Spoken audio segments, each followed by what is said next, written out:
What's up, guys? Wanted to do a quick impromptu video to just show you guys something. First, you're looking at what's been my EDC rotation for the past, let's say, 2 weeks. Really been loving every one of these knives. Fell in love with the Enduro all over again.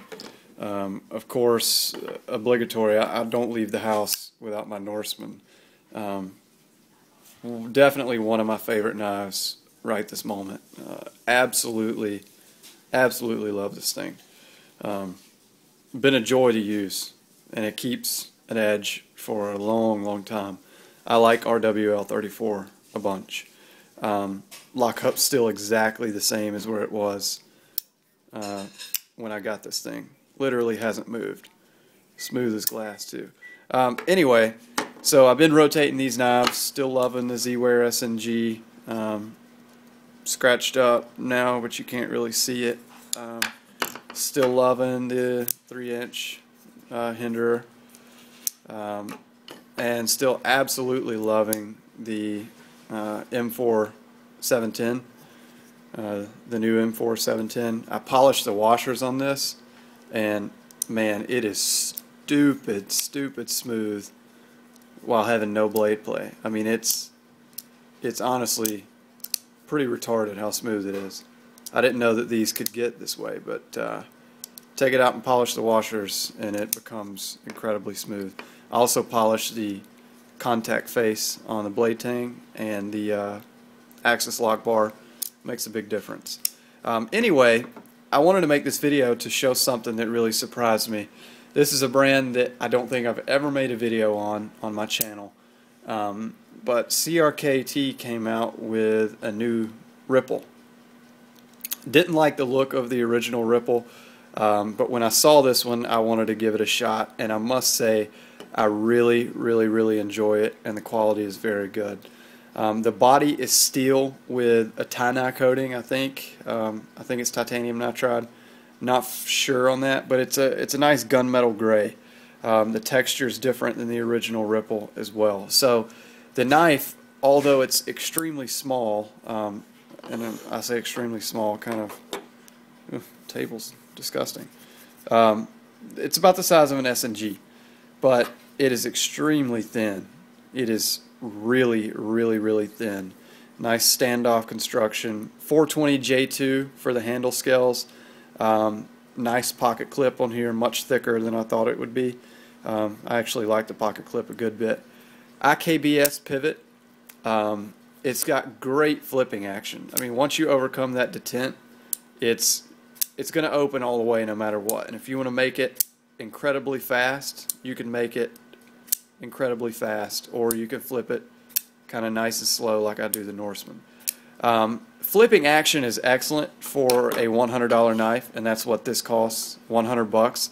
Of course, it's nothing like the Norseman, which this Norseman has the best flipping action of any knife I've ever owned. The detent's perfect. The smoothness is everything you can imagine. This has the best flipping action of any knife I've ever owned or handled, for that matter. This is very good. For the price point, it's extremely good. The flipping action is very nice on this. It is a frame lock. I got 2 of these. I'm going to sell the other one, but I got 2 of these. Lockup sitting about right there on both. I'd say about 50%. Rock solid, no up and down play. The crown or the spine is nicely rounded. Nice jimping here, not too aggressive. I'm really enjoying this knife. Ground super thin with a hollow grind. Very good cutter. Very good cutter. I've really been liking this. And I wanted to share this with you guys because I don't like many knives that are inexpensive, but I am really enjoying this. Some people told me, Peter Moore actually told me that the lock bar felt really weak on his old Ripple. I think those were aluminum models. I'm not sure, but what I can say is the spring action on this is actually pretty stiff. It's very similar to the Hinderer, actually. So the spring is definitely not weak on this.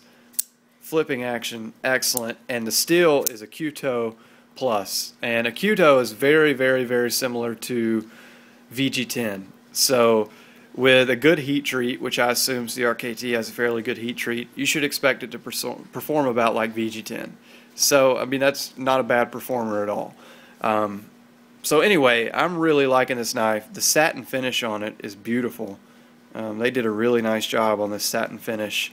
They took all the Ken Onion crap off the show side and put it on the back side, which I wish it wasn't on there anyway. But yeah, I mean, the IKBS pivot makes it very, very smooth. Flipping action, excellent. So far, it seems to be holding an edge pretty well. I haven't done a ton of cutting with it, but I have done some.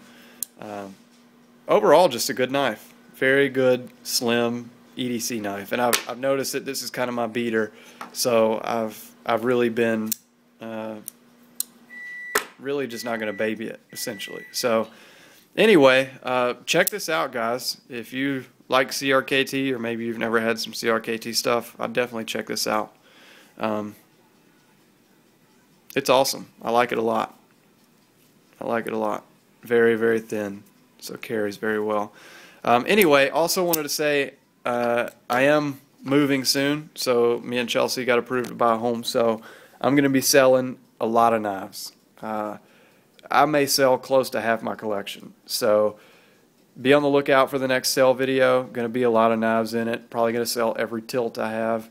Some of my para 2s, I know those are hard to find right now, so look out for that and buy stuff from me so that I can afford to buy a home. But anyway, thanks guys. Check this out, and if you guys get it, let me know how you like it. So anyway, see you next time.